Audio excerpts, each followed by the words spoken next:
에스더서 8장 15절에서 17절 말씀입니다. 우리 한 목소리로 함께 읽어볼까요? 에스더서 8장 15절부터 17절입니다. 같이 읽습니다. 시작. 모르드게가 푸르고 흰 조복을 입고 큰 금관을 쓰고 자색하는 배 겉옷을 입고 왕 앞에서 나오니 수산성이 즐거이 부르며 기뻐하고 유다인에게는 영광과 즐거움과 기쁨과 존귀함이 있는지라. 왕의 어명이 이르는 각 지방 각 의배에서 유다인들이 즐기고 기뻐하여 잔치를 베풀고 그날을 명절로 삼으니 본토 백성이 유다인을 두려워하여 유다인 되는 자가 많더라. 아멘. 자, 오늘 말씀의 제목은요, 예수 믿는 자가 많더라 라는 제목으로 은혜 나누겠습니다. 우리가 계속해서 에스더서를 보게 되는데요, 에스더가 두 번째 잔치를 벌였지요. 이때 하만이 에스더의 옷자락을 잡고 살려달라고 애원하는 모습을 아하수에로 왕이 보게 됩니다. 아하수에로 왕은 뭐 딱히 다른 죄목을 씌울 수가 없어서 황후 에스더를 욕보인 죄로 하만을 처형하게 됩니다. 그리고 하만의 많은 재산은 몰수되어서 에스더에게 건네졌습니다. 그리고 하만을 대신해 모르드게가 페르시아 제국의 총리가 됩니다. 자, 이렇게 개인적인 면에서 보자면 모든 일이 해피엔딩으로 다 끝났습니다. 원수 같았던 하만에게 복수가 다 이루어졌잖아요. 그를 처형했고 또 총리의 지위에 올랐습니다. 게다가 많은 재산까지도 얻게 되었으니 자, 이만하면 된 거다라고 충분히 생각할 수 있겠지요. 그러나 에스더와 모르드게는 자기 개인만을 생각하는 사람들이 아니었습니다. 두 사람은 더 큰 뜻을 품고 있었죠. 유다 민족들을 구원할 계획을 세웠던 겁니다. 하만은 죽었지만 지금 전국 각지에 내려진 유다인 말살 조소는 여전히 유효했습니다. 에스더와 모르드게는 왕을 찾아가서 이 유다인 말살 조소를 철회해 줄 것을 조심스럽게 요청합니다. 오늘 본문이 포함되어 있는 8장 5절을 한번 같이 읽어보도록 하겠습니다. 같이 읽어봐요. 시작. 이르되 왕이 만일 즐거워하시며 내가 왕의 목전에 은혜를 입었고 또 왕이 이 일을 좋게 여기시며 나를 좋게 보실 때인데 조서를 내리사 아각 사람 하무다다의 아들 하만이 왕의 각 지방에 있는 유다인을 진멸하려고 꾀하고 쓴 조서를 철회하소서. 한마디로 유다인들을 다 없애버리려고 꾀를 부려서 만들어낸 이 공문서, 왕의 명령을 철회해 달라고 요청을 합니다. 그런데 왕의 입장이 난처해졌습니다. 자기가 내린 명령을 스스로 철회하는 것은 왕의 권위를 흔드는 것일 수 있습니다. 왕이 이랬다 저랬다 해서는 안 되는 거 아니겠어요? 최근 한국에서도 대통령 당선자가 군인들에게 200만 원 월급 준다 그랬다가 그거 안 준다고 못 준다고 철회를 해서 젊은 청년들이 이만저만 속상한 일이 아니다라는 그런 인터넷 기사를 보았답니다. 자, 이제 고민 끝에 아하수에로 왕은 지혜로운 방법을 찾아냅니다. 하만의 조서도 여전히 효력을 발휘할 것이니 또 다른 조서를 내려서 스스로 이 앞선 조서를 모두 철회할 수 있는 그런 더 효력이 큰 조서를 내리라고 제안을 하면서 이 아하수에로 왕이 왕의 반지를 빼서 건네줍니다. 자, 어떻게 되느냐면요. 7절과 8절 이제 이 사건이 어떻게 전개되는지 보죠. 7절입니다. 시작. 아하수에로 왕이 왕후 에스더와 유다인 모르드게에게 이르되 하만이 유다인을 살해하려 함으로 나무에 매달렸고 내가 그 집에 집을 에스더에게 주었으니 이미 말씀드렸던 거죠. 8절이요. 너희는 왕의 명의로 유다인에게 조서를 뜻대로 쓰고, 여기에서가 중요해요. 너희에게 이로운 대로 쓰라는 거예요. 너희들 마음대로 쓰라는 거예요. 그리고 왕의 반지로 인을 칠지어다. 왕의 도장을 박으라는 거죠. 그리고 왕의 이름을 쓰고 왕의 반지로 인친 조서는 누구든지 처리할 수 없음이니라 하니라. 자, 총리가 된 모르드게는요, 하만이 내린 조서를 반격할 수 있는 또 다른 조서를 만들어서 전국에 급히 전달합니다. 9절을 볼까요? 9절. 자, 그때가 언제냐면요. 다 같이 읽어봐요. 시작. 그때 시완월 곧 3월 23일에 왕의 서기관이 소집되고, 이렇게 돼 있잖아요. 날짜가 3월 23일 날 모르드게가 왕의 반지를 넘겨받아서 서기관들을 소집해 또 다른 조서를 만들어 전국 각지에 배포한 날입니다. 자, 그런데요, 9절에서 3월 23일이라고 하는 날짜를 좀 주목해 볼 필요가 있습니다. 왜냐면요, 에스더서 3장 12절 이미 우리가 살펴보았던 내용인데요. 이 3장 12절을 보면 1월 13일에 하만이 서기관들을 불러다가 유다인들을 모조리 죽이자라고 하는 조서를 작성해서 전국에 배포한 날입니다. 그날이 언제라고요? 1월 13일이었어요. 자, 그러면 하만의 조서를 무력화시킬 또 다른 조서는 며칠에 작성됐다고요? 3월 23일. 자, 이과 출신 계세요? 우리 기호주 원사님 빨리빨리 계산해봐요. 1월 13일부터 3월 23일까지는 며칠일까요? 제가 계산 다 해놓았어요. 70일입니다. 70일. 여기에서요, 히브리인들의 문학적 기법이 작용됩니다. 여러분, 이스라엘 백성들이 바벨론에서 몇 년 동안 포로 생활을 하나요? 70년 동안 포로 생활을 합니다. 그리고 지금 에스더서는요, 70년의 포로기를 끝나고 이스라엘 백성들이 1차, 2차, 지금 3차까지 이제 귀환을 하고 있는 도중이에요. 한마디로 70년간의 포로기가 끝나가는 시점이란 말입니다. 자, 그렇다면 여기에서 예루살렘으로 귀환한 70년과 하만이 조서를 작성해서 이게 무효화된 날이 70일이라고 하는 것을 문학적 기법으로 서로 연관을 짓고 있는다는 거예요. 다시 말해, 여러분, 바벨론 70년 포로가 끝나면 하나님께서 돌아오게 하시겠다고 약속하셨잖아요. 바벨론 포로의 모든 일들은 하나님이 계획하신 일이었다는 거예요. 그렇다면 여기에서 또다시 70일 만에 조서가 뒤바뀌는 것, 효력을 잃어버리게 되는 이 모든 일 뒤편에 누가 계시다는 것을 강조하는 것일까요? 하나님이 함께 계신다라고 하는 것을 강조해 주고 있습니다. 물론 우연히 맞아 떨어졌겠지요 하고 그냥 쉽게 넘어갈 수도 있어요. 하지만 여러분, 지금 에스더서에는 우리가 지금껏 계속 8장까지 보지만 하나님이 직접 등장하지 않잖아요. 숨어 계시는 하나님이에요. 우연과 마침이라고 하는 여러 일어날 법한 일들 가운데 하나님이 계시단 말이에요. 바로 여러분, 이런 거예요.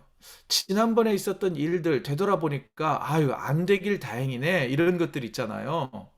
왜 여러분들이 그럴 때 있지 않습니까? 그때 하나님이 도왔어. 하나님이 그때 이걸 못하게 했으니까 망정이지, 내가 이거 했더라면 큰일 날 뻔했어. 또는 이거 선택하지 않았더라면 내가 큰 손해를 볼 뻔했어 라고 하는 그런 일들이 어쩌다 한 번씩 있잖아요. 여러분, 우리의 삶 가운데 이런 우연과 뭔가 굉장히 좀 럭키한 그런 운이 작용하는 것 같지만, 우리 믿는 사람들은 모두 다 하나님의 섭리와 은혜가 작동하고 있다라고 하는 것 믿으시죠? 여러분, 화요일 새벽에 룻기에서도 등장하잖아요. 우연히 사람을 만나게 되고 마침 거기에 나타나고 여러분 에스더서와 룻기는요 상당히 일치하는 부분들이 있어요. 왜냐하면 주인공이 여성이잖아요. 그죠? 그리고 모두 다 보이지 않는 하나님의 계획과 섭리가 이 성경 안에 녹아 들어가 있는 그런 동일한 점을 찾아볼 수가 있습니다. 자, 여기에서 다시 한번 저와 여러분의 삶 속에도 보이지 않는 하나님의 돌보심이 있다는 것. 하나님이 지금 우리와 함께 계시다라고 하는 이 믿음을 가져야 된다는 것이죠. 또한 하나님의 돌보심을 의지하는 저와 여러분이 되시기를 주의 이름으로 축복합니다. 자, 계속해서요. 이제 그러면 이 모르드게가 전국 각지에 보낸 조서의 내용은 무엇일까? 조금 더 구체적으로 볼게요. 자, 이제 하만의 조서는 뭐냐면요. 12월 13일이 되면 모든 유다인들은 항복해서 죽음을 맞아야 돼요. 그런데 모르드게가 보낸 조서는 그날 죽음의 날이 이제는 공격을 대비할 수 있는 자위권을 허락해주는 그리고 군사적 행동을 허가해준다고 하는 조서였단 말입니다.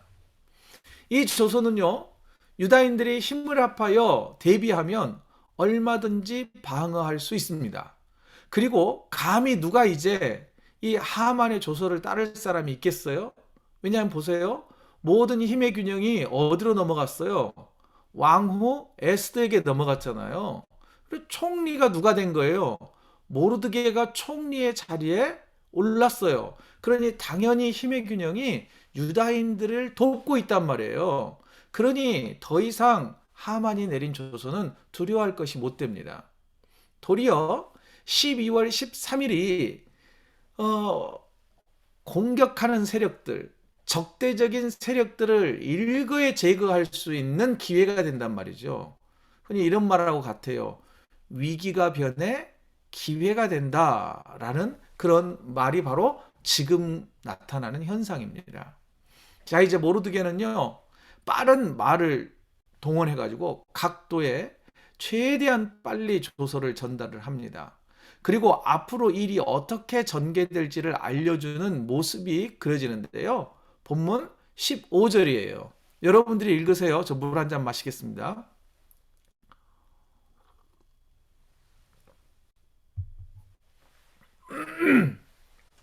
자, 다 읽으셨죠? 모르드게가 옷을 갈아입습니다. 어떤 옷으로 갈아입어요? 쉽게 말하자면 조복, 관복이에요. 관복. 총리의 옷으로 옷을 갈아입는다는 거예요. 상황이 역전되고 있다는 것을 분명하게 암시해 주죠. 모르드게가 드디어 제국의 총리가 되었습니다. 여러분 성경에는요. 옷을 갈아입는 것으로 신분이 변화되는 또 한 사람이 있는데 누구냐면요. 바로 요셉입니다. 요셉의 삶은요. 옷을 갈아입을 때마다 뒤바뀌었어요. 첫 번째, 아버지 야곱의 사랑을 독차지할 때 그는 어떤 옷을 입고 있었을까요? 채색 옷, 한국적 표현으로 말하면 색동저고리, 아주 고급스러운 비단 옷을 입고 있었습니다. 그런데 형들은 그 비단 옷을 벗겨버리고 애굽 상인에게 팔아버렸잖아요. 그래서 노예가 됩니다. 애굽으로 팔려간 요셉은 이제는 비단 옷이 아니라 노예의 옷으로 갈아입게 돼요. 그리고 고약한 여주인을 만나가지고 감옥에 갇히게 되잖아요. 이제는 노예보다 못한 죄수의 옷으로 갈아입힙니다. 그러면서 그의 삶은 낭떠러지로 떨어지는 것 같아요. 하지만 하나님께서 그를 지키셨고 보호하셔서 마침내 죄수의 옷을 벗어버리고 총리의 옷으로 갈아입게 된단 말이에요. 여러분 이처럼 옷을 갈아입는다는 것은요. 새로운 삶을 시작한다라는 뜻이기도 합니다. 왜 이런 말 있잖아요. 관직에서 물러났다. 그때 아유 나 옷 벗었어. 뭐 경찰을 그만뒀다. 그러면 옷을 벗었어. 이렇게 표현하잖아요. 또는 과거의 나쁜 습관을 버렸다 할 때에도 옷을 벗었다라고 말하지 않습니까? 이런 의미에서 보자면 우리 모두는요. 옷을 갈아입은 사람들이라고도 할 수 있어요. 왜냐하면 사도 바울은 이렇게 말하거든요. 그리스도인이란 이런 사람이다 라고 하면서 로마 교인들에게 로마서 13장 14절에서 이렇게 이야기를 합니다. 뭐라 그러냐면요. 오직 주 예수 그리스도로 옷 입고 정욕을 위하여 육신의 일을 도모하지 말라. 뭘로 옷 입으라고요? 오직 주 예수 그리스도로 옷 입어라. 다시 말해서 우리는 옷을 갈아입은 사람이에요. 우리의 옷을 벗어버리고 그리스도의 옷을 입은 사람들이 그리스도인이다 라고 로마 교인들에게 사도 바울이 권면했습니다. 그뿐만이 아니에요. 갈라디아 교인들에게는 이렇게 표현합니다. 갈라디아서 3장 27절 같이 읽어봐요. 누구든지 그리스도와 합하기 위하여 세례를 받은 자는 그리스도로 옷 입었느니라. 세례는 뭐예요? 깨끗이 씻기는 거 아닙니까? 죄를 씻어내는 거 아닙니까? 그래서 새 사람이 되는 거잖아요. 세례 자체를 뭐라고 표현하냐면 그리스도로 옷 입는 것과 같다 이렇게 표현을 하고 있습니다. 자, 그러면 저와 여러분들 역시 그리스도로 옷 입는, 그리스도로 옷을 받고 입은 자라라고 하는 이 사실을 기억해야 합니다. 여러분, 그 옷에 맞는 삶을 살아야 되지 않겠어요? 옷을 갈아입었어요. 그러면 새 삶을 시작하는 거예요. 그러면 그 옷에 맞는 사명이 있을 거 아닙니까? 직분이 있을 거 아닙니까? 직무가 있을 거란 말이에요. 그러면 그것을 성실하게 감당해야 하는 거예요. 여러분, 그리스도인의 사명, 이것 감당하는 게 우리의 몫이라는 거예요. 자, 오늘 본문에서 모르드게가 옷을 갈아입는 것을 우리는 그리스도로 옷 입는다라고 하는 것으로 적용해 볼 수 있겠습니다. 그리고 이제 마지막이에요. 16절입니다. 다 같이 읽어봐요. 시작. 유다인에게는 영광과 즐거움과 기쁨과 존귀함이 있는지라.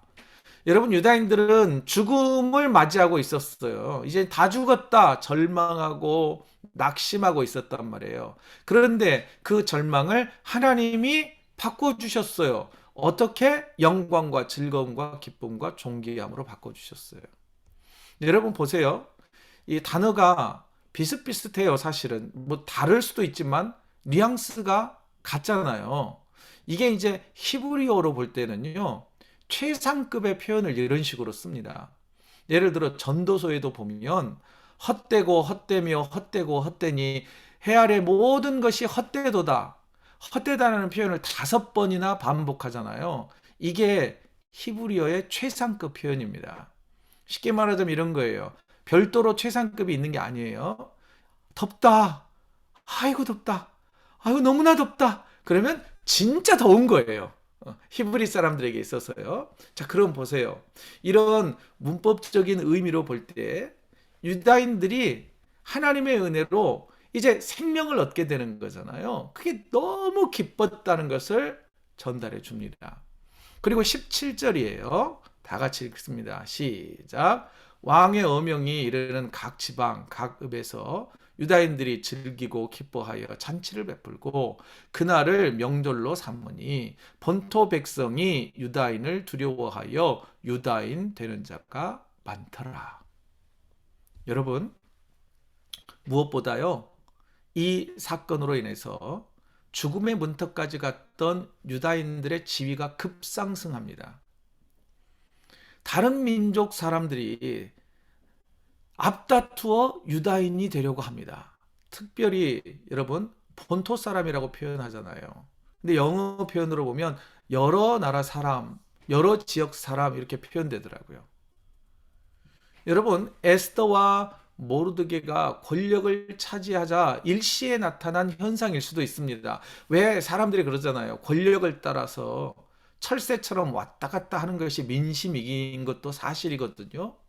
그러나 오늘 본문을 보면은요, 에스더와 모르드게 그리고 유다인을 돕는 하나님을 이방 사람들이, 이방 민족들이 두려워하기 시작했다는 거예요. 여기에 포커스가 있는 거예요. 믿지 않는 사람들도, 하나님을 경외하지 않는 사람들도 유다인들 뒤에는 하나님이 있구나.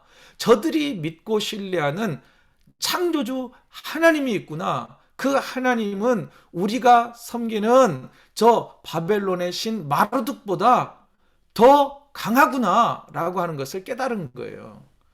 다시 말해 전능하신 하나님을 두려워하기 시작한 것입니다. 여러분 현대적인 표현으로 옮겨볼까요? 이 표현, 이 상황을요. 예수 믿는 나를 통해서 우리의 이웃이 하나님을 두려워하기 시작하는 거예요. 예수 그리스도를 두려워하기 시작하는 거예요. 예수님을 그리스도와 주로 믿기 시작했단 말이에요. 누구를 보고요? 나를 보고. 형편없었던 내가 그리스도로 옷 입고 변화되고 또한 하나님께 간구하여서 그의 삶이 변하는 거예요. 여러분 삶의 변화는요. 뭐 경제적으로 일확천금을 얻는 것도 하나님의 축복이기도 하겠죠. 그런데 삶은 그대로예요. 어려워요. 형편은 넉넉하지 않아요. 그런데 뭔가 달라요, 저 사람은. 아무것도 없는데 만족스럽대. 여전히 고통 가운데 있는데 즐겁대. 미치지 않고서야 이럴 수 없는 거예요. 정신이 온전하고서야 저 사람은 기쁘다고 말할 수 없는데 기쁘대요. 그리고 내 눈에 볼 때는 저 사람들의 눈에 볼 때는 행복하지 않아. 그런데 행복하대요. 이게 그리스도를 믿는 맛이 아닐까요? 이게 하나님이 주신 은혜가 아닐까요?